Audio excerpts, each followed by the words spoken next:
Une intro collector pour une version de luxe si on vous fait cadeau des frais de port. Vous êtes bien à bon port.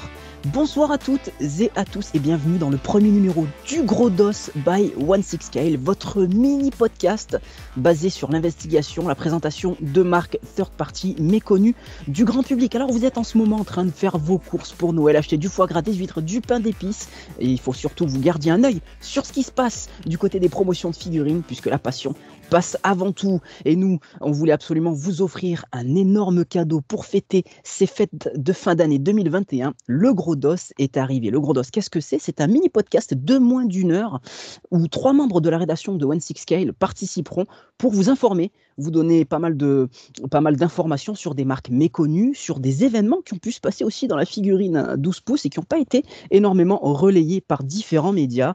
Et ce soir, pour la grande première du Gros Dos, on va vous parler de Coumodèle, qui est avec moi pour m'accompagner lors de ce Gros Dos numéro 1. Mais je suis ravi d'accueillir en premier lieu Kouro. Comment ça va, Kouro ? Ça va, tranquille, content d'être là pour cette moi grande aussi. première du Gros Dos. Ah, je suis content de t'avoir à mes côtés. Et à ma gauche, sur ce magnifique plateau, bardé d'effets lumineux sonores, Théma, comment tu vas ? Écoute, ça va nickel. Le petit pain braisé est de retour. On est chaud, on est bien. Et voilà, un sujet qui va être très intéressant, je pense. Voilà, du lourd pour le Gros Dos. Un sujet passionnant, bien évidemment, puisqu'on va vous parler de Coumodèle. Mais avant de commencer, on voulait vous remercier pour votre fidélité sur Facebook, sur YouTube, sur Spotify. Vous êtes toujours de plus en plus nombreuses et nombreux à nous suivre pour 16Scale, l'émission. Et on espère que vous apprécierez le Gros Dos, puisque c'est vraiment un projet qui nous tenait à cœur, un projet qui est né d'une idée commune et qu'on voulait vous offrir pour cette fin d'année 2021, histoire que vous picoriez avant 16Scale, l'émission numéro 6. Alors, Coumodèle, qu'est-ce que c'est ? C'est une marque hongkongaise qui a tiré son épingle du jeu en commercialisant et en produisant des figurines médiévales de samouraïs historiques, principalement axées sur l'historique, avec un niveau de qualité très très très élevé, mais qui aujourd'hui, on va le voir plus tard dans l'émission, commence à vivre drama sur drama, notamment à cause d'une baisse de qualité certaine. Alors Coumodèle a commencé il y a environ 15 ans, les figurines 16Scale avec des figurines militaires. Et il y avait pas mal de concurrence à l'époque sur le military. Et ils se sont spécialisés sur des figurines historiques en sortant des guerriers chinois à l'époque, il y a une dizaine d'années, principalement sur du die-cast. Kouro, il me semble que toi, Coumodèle, c'est une marque que tu as toujours gardée de loin et tu n'as jamais vraiment franchi le pas, mais leurs productions t'ont toujours vraiment tapé dans l'œil. Bah oui, parce que moi c'est vrai que je me suis toujours bien intéressé à tout ce qui est Japon féodal et forcément samouraï niveau guerrier, donc j'avais découvert ça avec toi quand on était à fond sur Ghost of Tsushima. Et c'est vrai que c'était très intéressant parce que déjà, mettre des armures die-cast, ça t'apporte un niveau de détail et de finition qui est assez hallucinant par rapport à du plastique et des armures lamellées qui souvent sont pas mobiles puisque d'une pièce quand elles sont en plastique. Là, le fait d'avoir du die-cast avec des pièces individuelles, avec des liens coton comme entre guillemets sur les vrais, ça c'est top et ça apporte un cachet visuel de fou. Et c'est vrai, donc ouais, j'avais bien observé de loin, mais après, comme on en parlera plus tard, il y a des soucis de contrôle qualité, d'autres soucis, etc., qui font que non, j'ai jamais vraiment sauté le pas, effectivement. Merci pour ton ressenti, Kouro. Théma, il me semble, toi, tu as eu des figurines du cousin Pop Toys à qualité Tout à fait. équivalente, donc tu vas pouvoir aussi conseiller les auditrices et Tout à les fait. auditeurs un petit peu plus tard dans le podcast. Est-ce que tu connaissais, est-ce que tu as eu envie de te lancer chez Coumodèle ? J'ai failli plusieurs fois, mais avant cela, j'aimerais quand même digresser un tout petit peu, parce que je trouve que souvent, on ne se pose pas les bonnes questions, les vraies questions. Et là, moi, je savais qu'on préparait ça, et je peux vous dire que la nuit dernière, j'ai pas dormi. J'ai pas dormi en pensant à une chose. Non, en fait, en pensant à deux choses, parce que c'est vrai qu'il y avait cette première chose dont je vais parler, et il y avait une autre chose, c'était qui a fait les dîners clandestins à Koh Lanta. Et ça, j'ai toujours pas la réponse. Mais la première réponse, c'est Commodèle. Commodèle, déjà, comment on prononce la marque? Est-ce que c'est Commodèle? Est-ce que c'est Coumodèle? Est-ce que c'est Co-O-Modèle? Q-O-Modèle? Moi, franchement, ça m'a empêché de dormir. Et maintenant que cette petite digression est terminée, oui, c'est une marque que j'ai souvent failli franchir le pas. Et cependant, je ne l'ai jamais fait pour diverses raisons qu'on évoquera ensemble tout à l'heure. En fait, Et du coup, en fait, si tu veux, déjà, dans un premier temps, on dit Coumodèle. La prononciation, la vraie prononciation, c'est Q-Model. Se lancer chez Q-Model, alors déjà, il faut rappeler à nos auditrices et à nos auditeurs qui nous écoutent que Q-Model, c'est pas vraiment une marque third party. Moi, je la classerai plus dans les marques premium. C'est une marque qui produit des figurines de qualité, mais qui les vend à un tarif vraiment, vraiment élevé. Il faut savoir qualité, que ouais. voilà, la qualité se paye chez Q-Model, surtout depuis qu'ils ont réaxé leur production sur des figurines historiques. Il faut savoir que Q-Model vraiment fait un travail de recherche très poussé, un travail de fidélisation des armures et des figurines vraiment exceptionnel, et qu'en majeure partie, quand vous avez sur un chevalier du métal, quand vous avez un sabre en métal aussi sur un samouraï, ou alors un home sur un guerrier chinois en métal, c'est reproduit à la perfection en die-cast sur la figurine. Donc c'est des figurines qui ont énormément d'accessoires en die-cast, tout est cousu main et tout est peint à la main.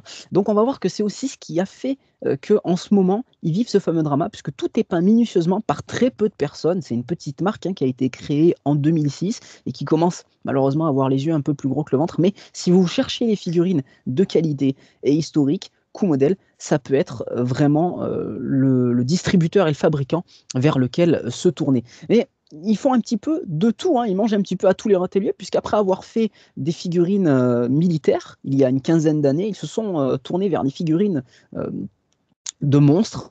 On se rappelle d'ailleurs leur superbe Frankenstein qu'ils avaient annoncé en grande pompe, et on va voir derrière. Superbe, on en reparlera. Superbe en reparlera proto, plus ouais. tard. Superbe en proto. On en reparlera plus tard, mais ils ont une chaîne de prod qui réalise une série qui s'appelle Monster File. Et il y a pas mal de monstres classiques, Dracula, Frankenstein, il y a la des momie, vampires, il y a la t'as le momie. loup-garou.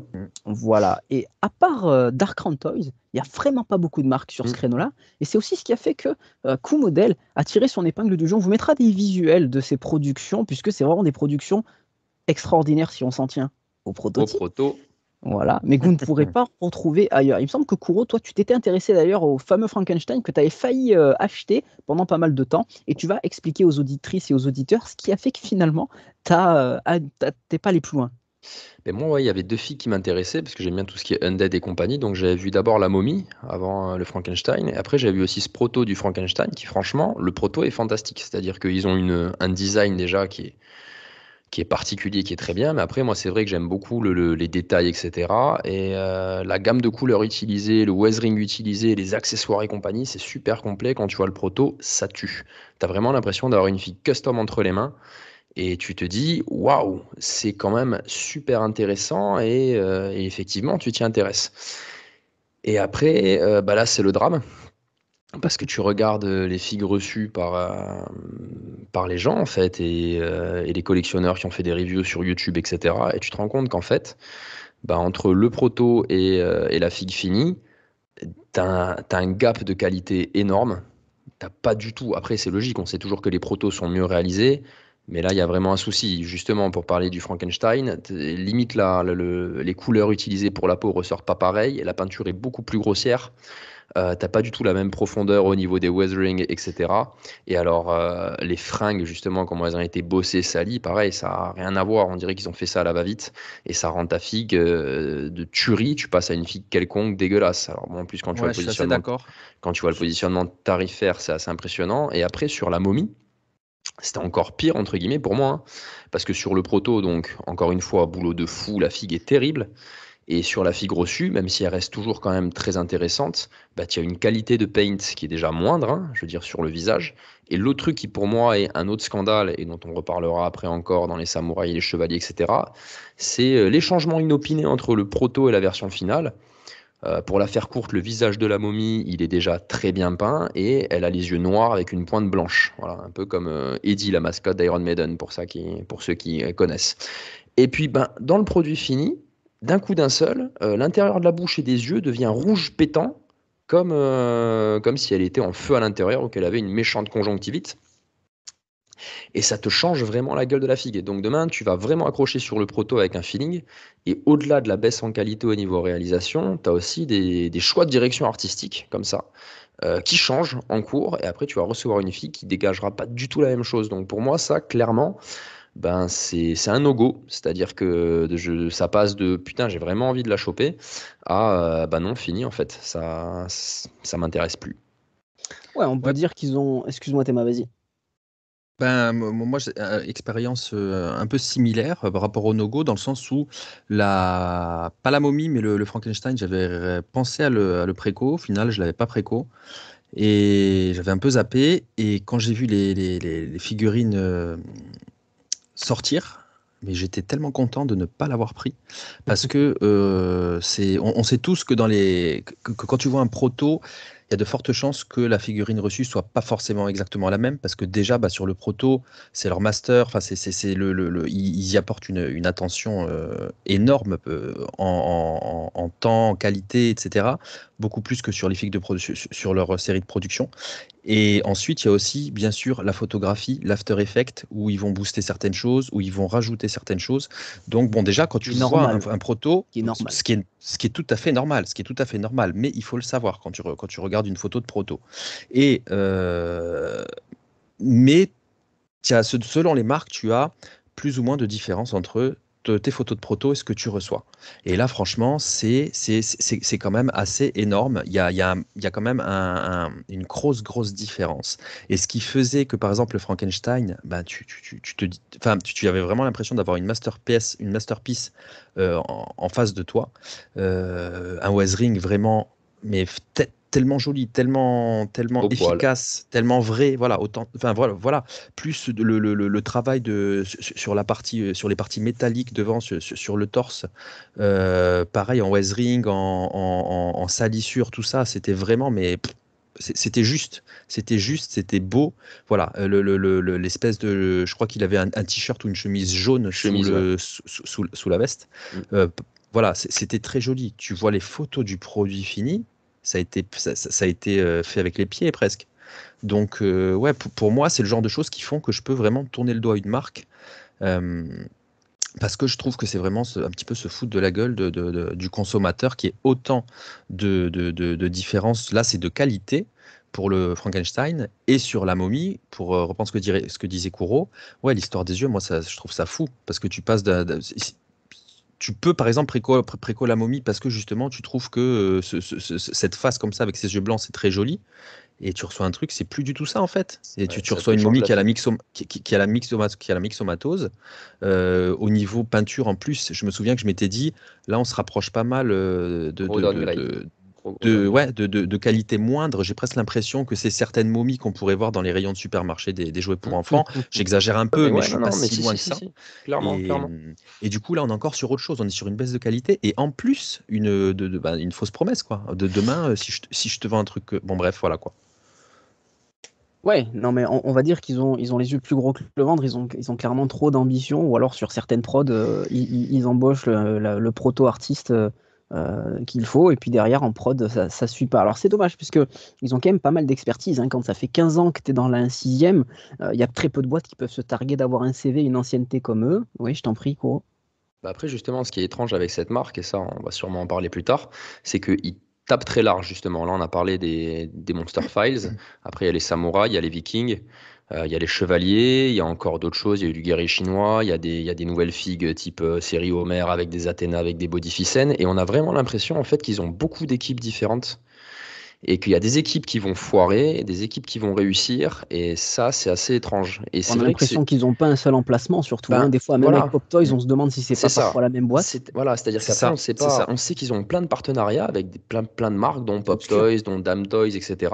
Maintenant, quelles en sont les modalités? Bah, ça, on sait pas trop, c'est assez obscur. Et ce qu'il y a, c'est que quand on regarde vraiment tous leurs produits différents, bah, on se rend compte qu'il n'y a pas d'unité derrière. Ouais. C'est-à-dire qu'on n'a pas en général, on peut vraiment recevoir des figues finales, certaines avec, on en parlera après aussi, une qualité exceptionnelle, mais vraiment exceptionnelle, et certaines qui vont être mais complètement foirées à se demander si c'est pas Ouais, du carrément. NECA à 60 boules, quoi. Mais Carrément. c'est ce qu'on C'est bizarre. disait, c'est ce qu'on disait en off, c'est qu'en fait, ils sont capables du meilleur comme du Hmm. pire. Et que c'est un peu la loterie, parce que par exemple, tu prends certains chevaliers, le Black Knight, je crois que tu l'avais, Hmm. Iron. On va Ça, en parler c'est après, ouais. voilà, c'était une tuerie. Et donc, c'est un petit peu difficile voilà, de jauger quand est-ce que tu vas avoir une déception ou au contraire. Hmm. Ouais, c'est dommage. Ce que je disais, voilà, c'est ils ont un CV, ils ont quand même une ancienneté qui est importante. Quand tu as autant d'ancienneté dans ce milieu, c'est que tu as de la bouteille et en général, ce genre d'erreur, tu les reproduis pas. Alors déjà, c'est une boîte qui est très obscure. Nous, on a fait un travail d'investigation et c'est très difficile de trouver des informations sur CoModel. Très, très Hmm. difficile. Le site est pas souvent mis à jour. Il est mal répertorié. Il y a des figues qui sont classées dans le 1 quart qui sont au format 1 sixième. Et inversement. Et inversement, quand tu vas sur les crédits du site, il y a quasiment personne qui est crédité, donc tu sais pas qui peint, qui sculpte.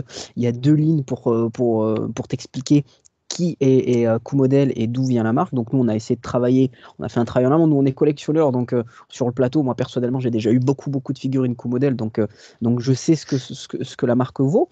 Mais pour une marque qui a énormément d'ancienneté et qui facture très cher ces figurines, il faut savoir que, pour vous donner un ordre d'idée, le ticket d'entrée, c'est 300 € en moyenne. C'est une moyenne, c'est très élevé, 300 €. C'est un petit peu plus cher que ce que fait Hot Toys. Donc c'est très très élevé. Et 300 €, alors ils ont une politique de version deluxe qui est encore plus onéreuse. C'est que souvent, en fait, chez Q-Model, ils vont vous appâter avec un modèle qui est très très sympa, mais pour avoir vraiment la masterpiece, par exemple, je vais vous donner un exemple d'un samouraï, pour avoir le casque et le mépo du samouraï, c'est le masque en fait, hein, qui cache la bouche et le nez, il va falloir acheter la Deluxe qui est souvent 100 € plus cher que la classique. Donc, un ticket d'entrée compris entre 3 et 400 €, une politique commerciale qui est parfois douteuse, puisqu'il n'y a pas vraiment beaucoup de pubs, pas vraiment de SAV, ou alors, je vous en parlerai tout à l'heure, parce que moi j'ai eu affaire au SAV Q-Model, je vous dirai un petit peu ce qu'il en est. Les distributeurs, il y a très peu de distributeurs officiels. Il faut savoir qu'aujourd'hui, si vous voulez acheter du Q-Model chez un distributeur officiel, il y en a, on avait de la chance, il y en avait 2 en France, malheureusement, il y en a un qui a fermé en 2017, il n'en reste plus qu'un, qui reçoit les nouveautés, malheureusement, très en retard. Il y a encore des figurines qui sont en préco pour notre distributeur français officiel et qui sont sorties il y a 9 mois maintenant, hein, sur d'autres territoires. Donc là aussi, politique de sortie qui est très difficile. 29 distributeurs dans le monde, 6 seulement en Europe. Donc, politique tarifaire excessive. Parfois beaucoup d'écart entre proto et figurines sorties d'usine. La politique de distribution qui n'est pas facile à suivre. Si on veut s'acheter 1 ou 2 pièces, on va devoir malheureusement au bout d'un moment se tourner vers eBay. Et eBay, comme on le sait tous, c'est pas la référence en termes de tarifs. Si vous achetez une figurine sur eBay et vous avez un problème, le SAV fera la sourde oreille. Donc, bon, c'est compliqué. Mais qu'est-ce qui fait la force de Q-Model? La force de Q-Model, c'est leur créneau. En ce moment, ils sont sur un créneau historique et ils sont les seuls à proposer du samouraï de cette qualité. Il faut savoir que les figurines Q-Model, les personnages que vous allez retrouver chez Q-Model, en majorité, bien entendu, puisqu'on a dit il y a la gamme Monster File, mais en majorité, c'est des personnages historiques, des samouraïs qui ont existé, des chevaliers qui ont également existé, avec un travail de recherche sur l'armurerie, sur le faciès. Hein, il y a des travaux sur des livres historiques. Et en général, les productions sont de très haut niveau. Donc, le prix, ouais, Kuro, tu voulais peut-être. Non, j'allais dire très haut niveau, mais c'est vrai que là, le dernier point que tu n'as pas abordé, c'est après aussi, au-delà de la différence du prix, des différences proto-trucs, c'est le contrôle qualité complètement foireux dont on va parler, quoi.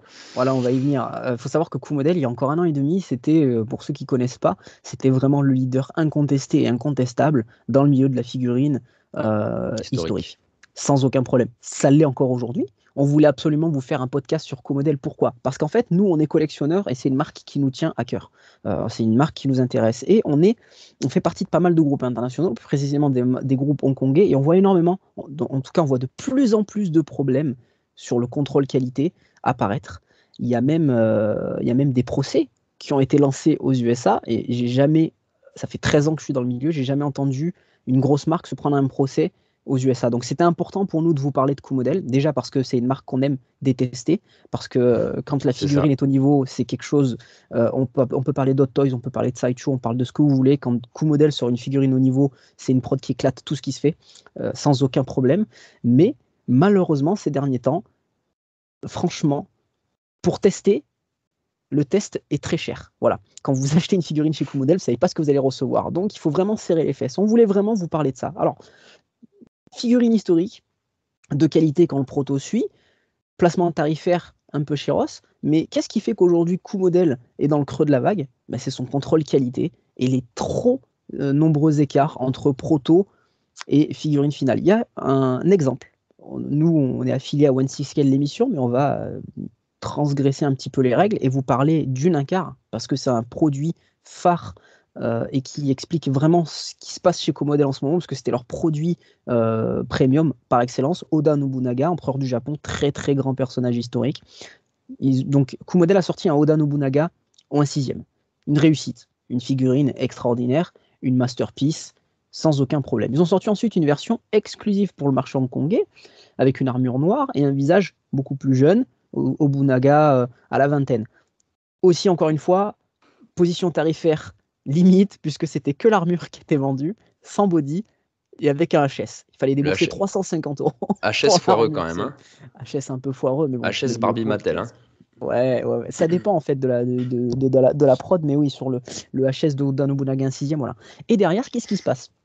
Donc Cool voit Toys annoncer des figurines en Incar, voit qu'il y a un marché peut-être à suivre. Alors Cool c'est une marque qui avait sorti des bodys nus au Incar, qui était une des seules marques d'ailleurs à le faire. Donc si vous aviez une figurine Incar venant de chez Hunter-Bay, venant de chez Hot Toys, si vous vouliez la customiser, il n'y avait qu'une seule solution, en tout cas la solution la plus simple, c'était d'acheter ce body-là. Ils se sont dit, nos samouraïs ont la cote, on va sortir un Oda Nobunaga, qui est notre meilleure vente, au format Incar en masterpiece, à 950 €. Vous ne rêvez pas, le ticket d'entrée, c'était plus de 900 € pour ce Oda Nobunaga. Et Kuro va vous expliquer ce qui s'est passé par la suite, puisque c'est une figurine qui lui avait tapé dans l'œil l'année dernière, donc une figurine qui avait été annoncée en 2019, qui devait sortir, je dis bien qui devait sortir en 2020, parce qu'elle est sortie, mais au tiers de sa production classique. Et c'est vraiment ce qui a sonné le glas de Cool et qui les a fait chuter. Donc Kuro, est-ce que tu peux nous expliquer un petit peu l'histoire de ce fameux Oda Nobunaga Incar qui a remué, qui a fait s'ouvrir la boîte de Pandore en gros? L'histoire est simple par rapport à ce Oda Nobunaga, c'est-à-dire qu'ils t'ont sorti un proto qui défonçait, mais vraiment quand tu vois la figurine au Incar, tu dis, même si tu collectionnes pas du Incar, mais tu dis putain ça fait 900 €, pendant un temps tu réfléchis quand même, parce que tu vois le truc, t'imagines, t'es fan du Japon, tu t'imagines une seule figue au Incar dans ton salon, tu dis ouais là c'est vraiment du lourd. Et franchement, mais tout nickel, c'était du travail d'orfèvre. Voilà, l'artiste qui a bossé sur ce proto, respect, parce que là, énorme niveau. Et après, quand les collectionneurs ont commencé à recevoir, là, c'était la débandade dans tous les sens. C'est-à-dire que ça n'a pas été un ou deux trucs qui étaient douteux, c'est une grosse majorité de points. En fait, ils ont pris des raccourcis partout, quoi. Ils ont changé des pièces sur l'armure, des pièces qui étaient finement moulées, etc. Ils les ont remplacées par des jetons foireux. Ils ont changé des pièces où il y avait des bonnes cordelettes, des bonnes bordures. Ils les ont remplacées par des trucs absolument dégueulasses et plats, des pièces d'armure entières qui changeaient. Alors, le HS, c'est un chapitre à part entière. Hein. Le HS 1.4 Proto, c'était une merveille. Tu avais l'impression d'avoir Oda Nobunaga en face. Même la figurine complète au Incar, c'était vraiment une masterpiece, c'était une production en tout cas extraordinaire hein, sur les photos professionnelles. Hein. Le HS reçu, tu as l'impression que c'est une blague. On dirait, je sais pas, c'est un G.I. Joe. C'est Théma après une soirée. Nobunogo. Voilà. Ah non, mais c'est un truc de fou. Franchement, demain, à la limite, on pourrait vraiment croire que c'est une blague, que c'est un poisson d'avril. Ils disent voilà, on vous a bien niqué, on vous a envoyé de la merde, on va vous envoyer la vraie derrière. Mais c'est pas le cas. Donc en plus, quand tu viens de poser 900 boules dessus, je pense que tu as un peu la haine. Alors après, on va pas rentrer plus que ça dans les détails, mais il y avait un nombre de dramas au centimètre carré en gros sur la figue qui était absolument hallucinant. Et le problème, c'est que, comme on va discuter maintenant, ça s'arrête pas là. Parce qu'ils ont continué aussi ce genre de problème, pas que sur le 1/4. Et on l'a retrouvé sur pas mal de figues sur le 1.6. Voilà. Et c'est surtout qu'il y a eu un gros problème par rapport à Oda Nobunaga. En fait, le Oda Nobunaga First Batch, si vous voulez, donc la première fournée, a été livrée à Ashkai en Asie. Donc il y a eu quelques heureux collectionneurs qui ont reçu leur exemplaire, voilà, ou malheureux collectionneurs qui ont reçu leur exemplaire. Et après ce drama, donc forcément, il y a eu un énorme mécontentement. On vous mettra des photos, on va alimenter la page Facebook toute la semaine avec des photos pour que vous puissiez un petit peu savoir de quoi il en sort. Mais une fois que le drama a éclaté, Cool, comme d'habitude, s'est muet, n'a rien dit, donc silence radio, et a décidé de ne pas livrer le stock dédié à l'Europe et aux USA. Donc pour une figurine qui était censée sortir fin 2019, début 2020, dites-vous que on enregistre le 15 décembre 2021, l'Europe n'a toujours pas été livrée. Et donc il y a des gens qui ont dépensé presque 1000 € il y a 2 ans. Et Silence Radio, on ne sait pas si la figurine en second batch est annulée. Peut-être pas.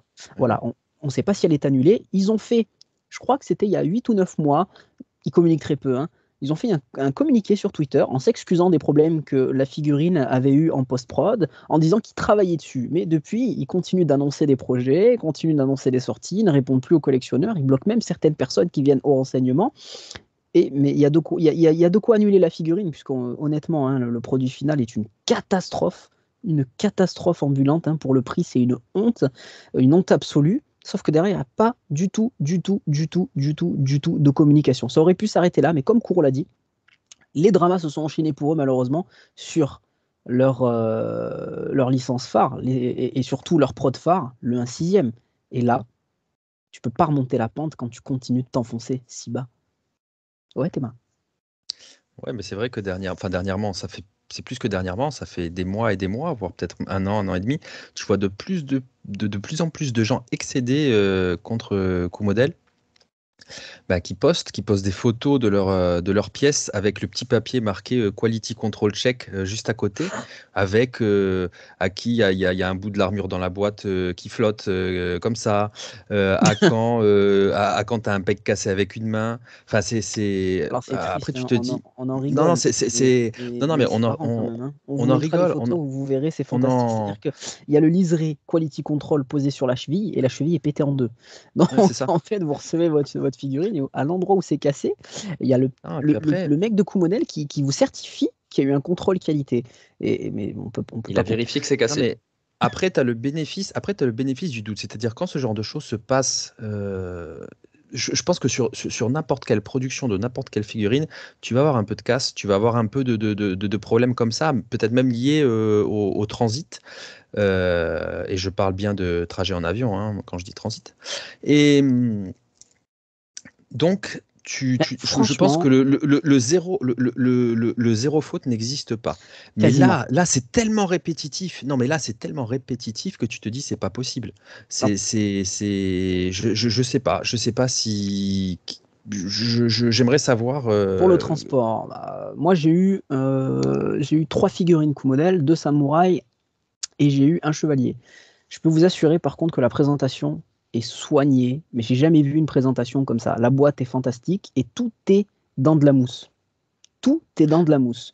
Il faudrait vraiment qu'un semi-remorque recule en marche arrière. De toute façon, on peut reculer qu'en marche arrière, mais recule sur la boîte pour abîmer la figurine. Ah, Parce bravo. que j'ai jamais vu, je pense que les 300 balles, ils les facturent dans le packaging, hein, à mon avis. J'ai jamais vu une telle qualité dans le packaging. Donc, mon expérience personnelle, pour que vous puissiez un petit peu savoir ce qu'il en est, c'est que j'ai commandé ma première figurine, c'était Masamune Date, qui est un très très grand samouraï, un très très grand homme, un personnage historique. Il y a un an de cela en version de luxe, donc un samouraï très stylé, avec une armure noire bleutée, donc j'aimais bien le Shem Color, et surtout un root hair, donc des cheveux non sculptés. Donc ça, c'était vraiment quelque chose de fantastique. C'est quelque chose qu'on voit très très peu, même chez les pontes de l'Incisième, hein, à part sur les figurines féminines. Je me suis dit, super, c'est ma première expérience. Je commande ce Masamune Date et dès l'ouverture, gros pet de peinture sur le plastron et forcément la peinture avait craquelé, donc tout autour, c'était craqué. Moi, je l'ai commandé chez un fournisseur officiel français que je ne nommerai pas puisqu'on ne nomme personne dans l'émission. Donc, je fais un petit mail de retour, très très sympa. Si vous voulez, on vous rembourse. Mais bon, il n'y a plus de pièces. Donc, bon, qu'est-ce qu'on fait pour en récupérer une autre? Moi, je n'allais pas pouvoir récupérer un remboursement et me débrouiller pour choper un Masamune Date. Donc, il me propose de contacter Q-Model pour avoir une pièce de rechange. Et ben, le SAV de Q-Model est extrêmement rapide puisque j'ai reçu ma pièce de rechange 1 an et 2 mois après. Donc pour vous dire que le SAV est aux fraises pour une figurine que j'avais payée 375 €. Hein, 375 €. Donc le SAV Q-Model vaut mieux pas avoir affaire à eux, mais malheureusement, dans 80% des cas, on doit avoir affaire à eux. Dernière expérience en date. Par contre, là, j'ai rien à dire et c'est pour ça que c'est une marque que je continue de regarder avec intérêt. Vraiment, hein, je vous le dis. Donc, j'ai commandé dans la gamme Series of Empires. Donc, Series of Empires, ce sont toutes les figurines moyenâgeuses de samouraïs, etc., qui sont disponibles chez Q-Model. Le Heavy Armored War, donc, était une exclue 2020 WF, qui est un salon qui se déroule à Hong Kong. Donc, c'est un chevalier en armure noire, un chevalier lourd. Et là, par contre, un sans faute. Un sans faute. Toutes les pièces en die-cast, toutes les armes en die-cast, le bouclier en bois véritable, toutes les lanières en cuir et un hit sculpt d'une qualité que j'avais jamais encore vue malgré mes 13 ans dans la One Six Scale. Je vous mettrai des photos perso. Donc c'est pour vous dire que il y a à boire et à manger. On ne fait pas le procès de Q-Model dans cette émission, attention, mais on voulait mettre en garde en même temps. Faire découvrir cette marque-là. N'allez pas déposer plainte contre nous si après l'émission vous achetez une figurine et qu'elle ne vous plaît pas. Mais on voulait vous mettre en garde parce que si vous aimez les figurines historiques, il n'y a qu'un seul fabricant de qualité vers lequel se tourner. Vous allez toujours pouvoir trouver des guerriers chinois, des samouraïs à bas prix à 150, 160 euros. Mais pour avoir de la qualité, il faut aller sur Q-Model. Et j'ai envie de dire qu'à chaque fois que vous dépensez 350 euros dans une figue de Q-Model, c'est comme si vous jetiez une pièce en l'air et que vous aviez une chance de perdre votre argent. À une exception, par contre, si tu as une alternative quand même là qui est quand même bien sérieuse sur les samouraïs, mais sur certains samouraïs, Pop Toys. Pop Toys, bien Après, sûr. c'est sûr, par contre, c'est pas du samouraï historique. C'est-à-dire que eux, ceux qui te sortent Voilà. pour l'instant, c'est essentiellement des trucs issus du dernier samouraï. Donc, on a eu. Quand ils auront fait tous les persos, ils vont Voilà, faire donc on a eu Tom Cruise, on a eu Katsumoto, on a eu je sais plus comment il s'appelle, l'autre général de Katsumoto. Et maintenant le fils de Katsumoto avec l'armure dorée qui est annoncée. Alors d'ailleurs, c'est pour ça aussi qu'on peut se dire qu'il y a un lien de parenté entre Pop Toys et Q-Model, c'est-à-dire qu'au niveau de la politique de luxe, c'est la même. C'est-à-dire que le fils avec l'armure dorée, si tu prends la standard, ben, tu as le fils avec sa belle armure dorée et juste un bandana sur la tête. Alors que si tu veux donc le Kabuto et le menpo partiel qui lui prend le menton, bah, il faut que tu tapes dans la Deluxe. Après, maintenant, pour de l'historique et aussi après du viking et surtout du chevalier, bah, par contre, Q-Model ils sont imbattables parce qu'ils sont seuls en fait. Il n'y a pas tellement de concurrence. sur le créneau de la figue de Ouais. luxe. Hein. Tu peux choper du chevalier, parce que moi j'ai déjà eu du chevalier à 150 euros. Il n'y a pas de die-cast, l'armure c'est du plastoc et le HS il est immonde. Donc si vous voulez vraiment quelque chose de qualité, ils ont sorti un double pack viking qui a marqué, moi je vous le dis, qui a marqué la figurine médiévale historique One Six Scale, puisque le pack était sold out. Le pack était sorti à 180 euros, 2 figurines dans le pack, tous les accessoires en die-cast, et par contre, il n'y avait aucun faux pas. La moustache, la barbe, les barbes, tout était en route, rien n'était sculpté. Donc, on ne sait pas trop sur quel pied danser. Théma, tu voulais revenir sur Pop Toys, là, juste tout à l'heure, je voyais que tu voulais revenir. Tout à fait, parce que donc Koro parlait de Pop Toys. Alors c'est vrai qu'on peut se demander si c'est pas des cousins éloignés, voilà, parce que il y a quand même des petits indices et ils sont un petit peu complémentaires parce que justement Q-Model fait de l'historique, Pop Toys fait du produit dérivé actuellement d'un film, le dernier Samouraï, en ce qui concerne les samouraïs. Et pour avoir plusieurs de leurs productions, que ce soit des sets de costumes, parce qu'ils font des sets de costumes aussi, pour avoir le Katsumoto, c'est un travail par contre qui est énormissime. Le tailoring, tout ce qui est aussi bien le tailoring des costumes. J'ai par exemple le set Loki, il n'y a rien à jeter dedans. Tu reçois ton truc, tu ouvres, tu es content de tout est bien taillé, tout est propre. C'est fait de manière très fine, les armures de samouraï aussi. Et la différence justement avec Q-Model, c'est que Q-Model, tu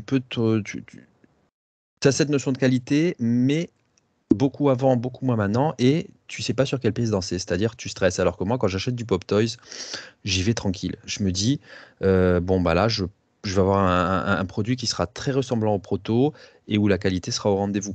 C'est actuellement, moi, ce qui fait que j'aurai plus de facilité à acheter une prod de chez Pop Toys que par exemple chez Q-Model. Si je veux un samouraï, je préfère prendre un truc qui sera pas historique, qui va me plaire esthétiquement et voilà, et qui va envoyer en prod derrière. Par contre, il y a une sorte de réaction qui se passe chez Q-Model dernièrement. Ils ont annoncé Frédéric Ier, et ils ont annoncé un sergent teutonique. Il y a quelques mois, et ils ont fait des posts dernièrement, parce que sous les annonces, il y avait des gens qui râlaient par rapport à la non-fidélité de certains items des 2 figurines, et c'est la première fois qu'on voit ça chez Q-Model, c'est qu'ils ont réactualisé les figurines avec une annonce 2 mois plus tard, en annonçant les changements sur le proto. Encore une fois, c'est les changements sur le proto, mais bon, c'est des choses qu'ils n'avaient pas trop l'habitude de faire. Donc les 2 dernières annonces, on a le sergent teutonique, pour ceux qui aiment les figurines médiévales, qui est une figurine absolument extraordinaire, en tout cas dans son prototype, et Frédéric Ier, si vraiment il sort dans cet état, je vois pas comment tu peux concurrencer cette marque-là. Hein. On vous mettra des photos, bien entendu. On va voir un petit peu comment, par la suite, ils vont réagir, Q-Model, par rapport à tous ces dramas. Est-ce qu'ils vont continuer à faire la sourde oreille, pardon, j'ai du mal, j'ai mangé trop de foie gras midi, et à annoncer des sorties à droite à gauche sans vraiment se focaliser sur leurs problèmes. On essaiera de vous donner, bien entendu, des nouvelles sur le Oda Nobunaga 1/4, qui devait sortir en Europe, et je le rappelle, qui n'est toujours pas sorti. Donc il y a les 2 principaux distributeurs européens qui ont toujours cette figurine en précommande, alors qu'elle devait sortir il y a 1 an et demi. Est-ce que Q-Model va se relever? Est-ce que Q-Model ne va pas se relever? Si vous aviez un choix à faire, si vous vouliez commander une figurine historique, est-ce que vous iriez vers cette marque? Oui ou non? Pourquoi? Expliquez-moi un petit peu ce que vous feriez dans la position du collectionneur qui recherche un chevalier ou un samouraï. Il me semble que Kuro, plusieurs reprises, t'étais tenté même dernièrement de commander, mais est-ce que ces dramas t'ont refroidi? Clairement, moi je te dis, en plus c'est vrai que en termes de chevaliers, ils font vraiment du boulot de fou, hein, que ce soit les chevaliers avec armure dorée ou ce chevalier noir que tu as eu, qui présente des qualités de pièces custom. Quand tu parles du HS, ouais, le HS c'est un des plus beaux que j'ai vu, toutes marques confondues, y compris, je trouve que c'est du niveau de production custom, quoi, vraiment. Donc oui, Parce que c'est tiré à très peu d'exemplaires, en ben, fait. C'est aussi ça qui leur fait défaut. Parce que quand c'est tiré à... Excuse-moi, je te coupe une seconde. Quand c'est tiré à si peu d'exemplaires, c'est que tu as très peu de sculpteurs. Donc tu es capable, sur 2, 3, 10 pièces, de sortir de l'exception. Scott Toys ne peut pas sortir sur une qualité usine. Mais derrière, si ton sculpteur, comme Théma, a bu un petit peu trop de Ricard et a mangé un petit peu trop de Figatel, eh ben, t'es mort après, tu vois. Et donc, au final, le problème c'est comment ça, tu peux c'est-à-dire faire? que Déteste le Ricard. c'est quand même chez la même marque, justement, tu as une tuerie comme ce chevalier noir, et que tu as eu ces loupés de fou sur Oda Nobunaga, où tu as l'impression qu'ils t'ont mis une poupée Barbie asiatique à l'intérieur, et c'est complètement foiré. Donc après, par contre, voilà, moi je rejoins Théma sur ça, hein, c'est-à-dire que quand je vais prendre une figue, j'ai quand même envie d'avoir l'assurance que mon produit final sera peut-être pas au niveau du proto, parce que les protos, forcément, c'est toujours beaucoup plus bossé, mais tu auras un niveau de qualité finale satisfaisant. Et là, la lumière de tout ce qui se passe, c'est même. Tu vas mettre de l'argent dans une figue, et une somme quand même assez conséquente, que tu pourrais mettre sur d'autres figues beaucoup plus sûres, et tu vas serrer les fesses jusqu'à recevoir ta figue. C'est-à-dire que si ça se trouve, tu as une tuerie intersidérale qui te comblera peut-être jusqu'à la fin de tes jours, tu seras content, tu vas kiffer de la poser et compagnie. Autant tu ouvres la boîte, et là, c'est le musée des horreurs. Tu vas avoir des pièces d'armure Parce qui que le vont se plus fou, c'est que si balader. tu commandes 2 fois la même figue chez toi, tu peux avoir 2 produits différents Ouais, en ouvrant les 2 boîtes en c'est même ça. temps. Hein. C'est Ce ça qui qui est fait fou. qu'autant tu auras une pièce d'armure qui sera baladée, qui t'aura balafré le HS, que tu auras un bras pété ou une jambe pétée, qu'il aura marqué contrôle qualité sur le front parce que le papier sera collé, ça se sera transféré. Ça Enfin, aura des teints. donc malheureusement, pour moi, c'est Ce trop serait, aléatoire. ce serait bon. Ce serait bon comme C'est poste, trop ça. Un contrôle aléatoire. qualité déteint sur le front. Grave. Il y a vraiment trop de soucis au niveau de la marque. Le seul truc qui pourrait faire que je prendrais une figue chez eux, c'est si demain ils sortent un personnage historique qui me parle vraiment, et ce serait vraiment, pour moi, la figue ultime et Genre Annie Cordy. le seul Mireille endroit Mathieu. où je pourrais la choper. Voilà, Chantal Goya. Et dans ce Non, cas-là, non, ouais, là peut-être que selon le prix, bah tant pis, je prendrai le risque. tout ça. Parce que Et des fois ça te parle suffisamment pour sauter le pas. Mais est-ce qu'au final, avec. Bon, c'est un peu du hors-sujet, mais est-ce que VTS, avec son Jin Sakai, c'est pas vraiment un coup de poignard dans le dos aux gens qui se posaient la question, j'aimerais avoir un samouraï dans ma collection, mais c'est un peu cher, là ils te sortent une bah, figurine de qualité. Oui et à 200 non. boules, donc le mec qui est pas forcément attiré par des persos historiques, qui veut juste un samouraï, Voilà, c'est sait qu'il ça. peut. C'est Là, ça. ça Bah, leur fait mal, si tu veux, cette sortie. rien qu'avec Pop Toys, tu peux vraiment avoir. Parce Carrément, qu'à la limite, carrément. Jin Sakai, bon, c'est particulier. C'est un peu le fils bâtard d'un samouraï, d'un ninja. Ouais, Il a le cul mais tu entre le deux vois chaises. fleurir sur tous les groupes. Bien Sauf que les sûr. figurines co-modèles, tu les Mais vois tu pas sur les groupes prends. dont on fait partie. Mais tu prends Katsumoto, par exemple, il a vraiment une tronche de vrai samouraï avec des attributs de vrai samouraï et tu as une figue de qualité qui envoie la patate, quoi. Oui, et puis Par aussi, contre, on les voit moins. On les voit. Pardon, je Ouais, te laisse c'est vrai. finir. bah non, mais après, Non, juste, par contre, c'est vrai ce que tu dis qui est vrai sur le Jin Sakai et la position tarifaire, c'est-à-dire que ça te montre que tu peux quand même avoir une figue en plus en précoce à moins de 200 €, euh, qui est largement bonne niveau qualité, et surtout, pour le coup, t'as quasiment pas de différence en fait entre le proto et le produit final. Donc ça te montre bien qu'encore une fois, pour un prix raisonnable, tu peux avoir un vrai produit de qualité, ce que des grosses marques, dernièrement, hein, que ce soit Toy ou que ce soit là, Q-Model et compagnie, bah, font pas forcément, alors qu'ils ne devraient pas se le permettre. Mais c'est peut-être cette émancipation dont on a parlé en début d'émission, avec beaucoup trop de gamme, au final, qui composent Q-Model, qui fait qu'ils s'éloignent de leur sujet. Hein, parce qu'ils sont capables de. C'est une toute petite boîte, ils sont capables de t'annoncer 7, 8 figues en un mois, de ne pas les sortir. Tandis qu'une petite marque comme VTS Toys va t'annoncer un Jin Sakai, 2-3 persos de FF, et puis ils vont bosser dans leur coin pendant 2 ans, et ils vont te sortir la figue. Est-ce qu'au final, euh, je sais pas, Théma, toi, du coup, est-ce que tu conseillerais Q-Model et est-ce que tu serais prêt à tenter vraiment, vraiment le coup là déjà, est-ce qu'il y a une alors figurine qui te tente, mais si jamais il y a quelque chose qui te tente, déjà, qu'est-ce que tu comptes faire? actuellement, non. Parce que déjà, le fait de se mettre dans le créneau historique, c'est très sympa, mais ça réduit aussi parce que les gens sont pas forcément avides de quelque chose d'historique, de personnages, voilà, d'un Japon féodal ou d'un chevalier. Le 1-6, c'est beaucoup comment dire, de figurines issues de films, issues de mangas, à la limite de comics, donc des choses un peu justement qui sont pas historiques, qui sont des univers divers et variés. Donc je suis pas sûr que l'historique c'est vraiment une niche dans la niche dans la niche, quoi. Donc ça déjà, je pense que ça va parler à moins de monde que ce qu'on voit sortir régulièrement, de manière quotidienne d'ailleurs. Et ensuite, alors cet aspect-là passé, oui, il y a aussi, moi actuellement, non, actuellement, à moins que vraiment ils sortent le personnage, bon, et là j'ai aucune idée de ce que ça pourrait être, hein, parce que en historique, j'ai pas quelque chose qui me parle particulièrement, mais ouais, à moins qu'ils me sortent un personnage historique vraiment qui me fasse flasher, j'y réfléchirais peut-être, mais je suis pas sûr d'y aller. Mais sinon, Non, ils font c'est pas que clair que ça. j'y vais pas. Ils font pas que Non, ça, je ils sais ont qu'ils font pas sorti que un ça, je sais. samouraï dernièrement, un samouraï avec un chaise de démon super stylé, style démon asiatique, tu sais. Mhm. Je mettrai les Ouais, ouais. photos, une superbe armure rouge avec une énorme massue. Ouais, Et j'étais pas d'ailleurs, le fan. Black. T'étais pas fan, tu l'as vu? Et Non, le Black Non, Knight que moi je l'ai j'avais, vu, oui, oui, je l'ai vu. c'était pas une figurine historique puisque tu avais un Headsculpt exclu en zombie. Mais si jamais, donc pour l'instant, est-ce que toi, les problèmes qualité freinent ton achat? Est-ce que tu Ah, mais conseillerais Q-Model à nos carrément. auditeurs et à nos auditrices? De là à conseiller ou pas conseiller, c'est voilà, même si les conseillers ne sont pas les payeurs. Moi, je voulais aussi mettre quelque chose en exergue, c'est que tous les trois, Kuro, j'en suis sûr à 200%, toi à 150%, on est très détailliste, oui, sinistre, c'est ça, hein. Donc, le gars ne bafouille pas, mais croit qu'il bafouille. Oui, c'est moi. Et, et donc, forcément, la qualité, pour moi, c'est quelque chose de très important. Je pense que pour beaucoup de collectionneurs aussi, à différents niveaux, nous, c'est quand même très, très exacerbé chez nous, ce fait de vouloir un produit de qualité en bout de ligne, et d'autant plus vu l'argent que tu mets dedans. Parce que moi, je sais que si j'achète une figurine à 30 balles, je vais quand même regarder, faire attention, etc. Mais s'il y a ouais,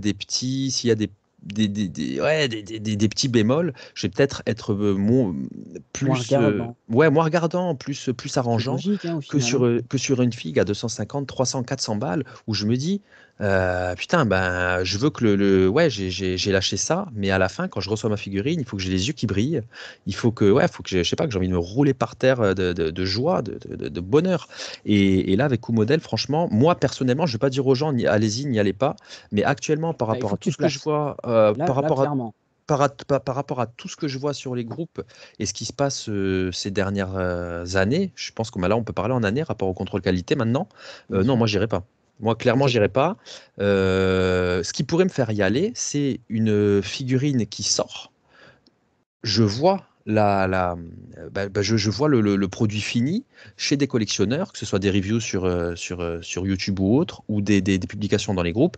Et là, je me dis, bon, celle-là, elle est réussie. Je vois qu'il n'y a pas de contrôle, de problème de contrôle qualité dessus. Donc, allez, je vais essayer de la Que choper là, tu pourras pas savoir. Parce que le sur le contrôle second qualité, marché. en fait, au Oui, non, final, mais c'est tellement, c'est tellement pas régulier non, que mais il y a tu peux certains. avoir Oui, c'est 10 pas figurines en régulier. review parfaite et la tienne, elle sera foirée, quoi. Non Tu mais, vois, c'est ça le truc. non, mais je te parle pas de ça, je te parle pas de ça, je te parle de figurines qui sont arrivées, par exemple, où elles étaient foirées, toutes, de base, par exemple, le Ouais, ça. Frankenstein, t'as pas Ah qu'un oui, problème là, de tu contrôle parles d'un qualité. écart Je entre mélange un peu, le il y proto. a Tu parles pas de contrôle l'écart, mais qualité. aussi du Ok. contrôle qualité. Par exemple, moi j'ai l'impression, je peux me tromper, hein, parce que je suis de moins près que toi tout cela, au niveau, par exemple, du chevalier que tu avais reçu, le chevalier noir, je me souviens plus de son nom, Ouais, ouais, ouais. Le Black Knight. voilà, le Black Knight, bah, de Le tous ceux que j'ai Heavy vus, Armor Guard. exactement. WXU exclusive. De tous ceux que j'ai vus, le tien et d'autres, j'ai pas vu un problème de contrôle qualité et un problème ouais, de contrôle qualité.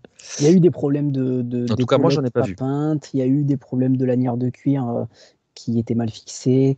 Je pense que quand tu es sur un positionnement comme ça, avec si peu de main-d'œuvre, moi j'explique, on n'a pas de source véridique, véritable sur le nombre de personnes que Coumodel emploie. Mais quand tu arrives à avoir un tel niveau de détail, tu peux pas produire en usine à grande échelle. Donc je pense que au final, ils ont les yeux plus gros que le ventre, travaillent sur trop de choses en même temps, sauf qu'ils n'ont pas les moyens du leader. Le leader peut annoncer 250 figurines. Oh, je veux dire, au pire, tu auras une figurine moyenne. Là, Coumodel, quand tu demandes un tel investissement pour entrer, pour faire partie en tout cas des clients, et que derrière, tu n'es pas capable d'assurer tes arrières avec une prod haut niveau, moi je pense qu'il devrait se concentrer sur un, deux, trois persos sur une année, sortir les persos et derrière revenir à la charge avec d'autres annonces. Donc Théma, toi clairement, tu ne conseilles pas Coumodel et tu n'es pas prêt à acheter chez eux. Pas actuellement. Ok, Kuro. Pareil, là, moi je pense que vraiment il faudrait qu'ils montent patte blanche en fait. Parce que ça fait maintenant trop longtemps qu'ils enchaînent les dramas les uns après les autres. Donc pour moi, ils se décrédibilisent malheureusement. Et il faudrait vraiment qu'ils retravaillent sur leur image et qu'on puisse arriver à un certain niveau de confiance satisfaisant, quoi. D'accord. Je vais me contredire. Je vais me Vas-y, contredire. pour la fin, Théma. Ouais, il y a peut-être une figurine co-modèle que je prendrais si je la trouvais. Même si je dois avouer que j'ai pas regardé trop de review sur cette figurine. Je n'ai vu que le proto. C'est la figurine du squelette en botte de cow-boy. Celle-là me fait délirer. Le Cowboy Skull Brothers, je la trouve terrible. On mettra un visuel pour l'émission. Je trouve qu'elle dégage un truc, mais ça, c'est voilà, c'est une figurine qui me parle. Et je pense que tu vois, actuellement, si je regarde des reviews, que ça me paraît correct et que je la trouve, je pense que c'est la seule qui pourrait me faire franchir le pas avec Coup-Modèle. Mais euh, c'est de la figurine déjà sortie, donc au final, je me contredis pas parce que sur ce qu'il pourrait faire comme prod à venir, non, je suis trop frileux là par rapport à tout ce dont on a parlé. Comme quoi, tu vois, on peut atteindre les sommets très rapidement et descendre très vite aussi. C'est facile de fidéliser avec deux, trois bonnes prods, mais si tu commences à faire une ou deux erreurs, derrière, tu perds la confiance des gens et pour la Mais récupérer, exactement, c'est très exactement, difficile. parce Bah que là, le problème, c'est. c'est. Ouais. Pardon, vas-y. Non, non, vas-y. Non, c'est bon. Mais ben, je disais non, après, c'est tenir la longueur, en fait. C'est ça, c'est l'endurance. C'est. C'est pas simple, hein. Non, bah, c'est compliqué, mais je pense que c'est le plus compliqué d'ailleurs hein, dans la figurine comme ailleurs. C'est vraiment voilà, tenir la longueur, euh, donner de la qualité aux gens et maintenir ce niveau de qualité tout au long du truc. C'est difficile, mais bon, Ah. bah, il faut que ce soit, il faut que ce soit le but. Ouais, mais là, le Ok. problème, c'est qu'on est sur l'inverse, hein. C'est-à-dire qu'au-delà Ah, du fait carrément. qu'ils tiennent pas dans la longueur, ils tiennent leur connerie dans la longueur. Mm. C'est-à-dire que le manque de communication, l'opacité, les différences proto-produits finis et les problèmes de contrôle qualité, ça, ils les tiennent dans la longueur, puisque maintenant, ça fait plusieurs mois et même années que ça dure. Moi, honnêtement, hein, j'en discutais avec Reda ces derniers mois au fur et à mesure qu'on voyait les trucs passer. Moi, je me demande comment ils sont encore debout, en fait. Comment ils arrivent encore à annoncer des figues, comment il y a encore des gens qui préco, comment il y a encore des gens qui achètent, quand on voit les soucis successifs qu'il y a eu au cours des mois précédents. Pour moi, ils sont grillés. Et puis c'est un mastodonte parce que ils sont sur une position tarifaire premium. Ils sont clairement sur de la first party, mais derrière, il y a quand même une fanbase qui est pas énorme. C'est des figurines qu'on trouve très rarement dispo en review sur les réseaux sociaux. Donc pour aller chercher de l'information visuelle, c'est peu courant. Les groupes Facebook sont vraiment très peu nombreux. Il doit y en avoir 2-3, il y a 400-500 membres. Donc pour trouver vraiment des gens qui les suivent avec fidélité, c'est dur. Et si en plus, tu leur fais pipi dessus pour rester plutôt correct en sortant des prods de piètre qualité, je vois pas comment tu peux conserver tes plus fidèles clients et comment tu peux rester debout, effectivement. Tu l'as bien dit. Bon, en tout cas, nous, ça nous tenait à cœur de vous parler de Coumodèle, puisque je pense qu'on est peut-être les seuls francophones à en parler. C'est une marque dont on entend pas grand-chose, hein, hors contrée asiatique et peut-être américaine, mais c'est vraiment une marque qui fait son sel en Asie, à Hong Kong, au Japon. Et nous, on voulait absolument vous parler de cette marque, puisque c'est quand même une très jolie marque qui fait quand même de très jolies figurines. Et je suis persuadé que certains d'entre vous sont déjà tombés sur des photos de cette marque-là. Et quand on ne connaît pas, on hésite et on ne se lance pas. Donc moi, ce que je peux vous conseiller personnellement, c'est d'essayer et de m'envoyer la facture si vous avez un problème derrière. Non, je déconne. Moi, j'ai vraiment toujours été époustouflé par la qualité de fabrication des figurines. Maintenant, j'ai toujours sélectionné mes figurines parce que moi je fouine sur les réseaux. Donc quand vous avez un modèle qui vous plaît, essayez d'aller sur Facebook ou sur Insta. C'est un petit peu plus compliqué, mais ça commence à se démocratiser, et tapez le nom tout simplement, et que c'est des personnages la plupart du temps historiques. Tapez le nom de la figurine, allez sur YouTube et regardez un petit peu s'il y a un écart proto, ou si dans chaque review, essayez de trouver 2-3 mecs différents qui vous font les reviews. Si dans chaque review, à l'ouverture de la boîte, il y a des pièces qui se baladent. Si vous commencez à avoir 3 fois la même figue avec 3 fois le même souci qui se répète, c'est que la prod est pas bonne et il faut passer votre chemin. Donc moi, j'ai envie de vous conseiller Coumodèle. Achetez Coumodèle, parce que si vous achetez pas de Coumodèle, ce genre de marque-là est voué à disparaître. Et on n'a pas envie de voir de l'Iron Man à toutes les sauces, du Spider-Man à toutes les sauces ou autre chose. Donc, il faut soutenir l'effort de guerre. Soutenez Coumodèle, mais intelligemment. Réfléchissez bien, faites vos recherches. Vous pouvez même nous envoyer des messages privés si vous voulez, hein, à 16Scale l'émission, si vous avez envie de vous lancer et que vous hésitez, si vous avez envie de chercher de l'information. Commentez sur YouTube, posez-nous des questions comme c'est déjà le cas pour l'émission. Posez-nous des questions sous la vidéo du Gros Dos. N'hésitez pas. En tout cas, on est ravis de vous avoir retrouvé. Ça faisait 2 semaines qu'on ne s'était pas vu. Ne vous inquiétez pas, 16Scale l'émission arrive juste avant Noël avec un contenu absolument incroyable. Je vous en dis pas plus, on vous a concocté une nouvelle fois une surprise. On espère que le Gros Dos vous plaira. C'est un mini podcast qui sera diffusé une fois tous les 2 mois. Le prochain numéro arrivera courant février et on vous parlera d'Enter Bay et de ses figurines de basket. Je voulais remercier vraiment Théma et Kuro pour leur participation. Kuro qui m'a énormément aidé dans l'élaboration de ce Gros Dos. Théma qui a fait un très gros travail d'investigation, qui dort pas ces derniers temps, hein. Il carbure à la tisane de grand-mère Huguette. Donc voilà. Exactement. Merci à toute l'équipe de 16Scale qui écoutera ce podcast aussi par la suite, et à tous les auditeurs, toutes les auditrices. On vous aime fort. Coumodèle, moi je vous aime. Théma, tu les aimes ou pas? Je les aime, je les hais. Tu les hais, Kuro? Je dis rien. Bon, on aime vous haïr, Coumodèle, on vous aime à la folie et on vous déteste plus que tout. Le Gros Dos numéro 1 est terminé. On vous souhaite à toutes et à tous de bonnes fêtes. Et pour ceux qui écoutent 16Scale l'émission, on se retrouve très rapidement. On vous embrasse. Salut. Ciao, ciao. Ciao, ciao. À la prochaine.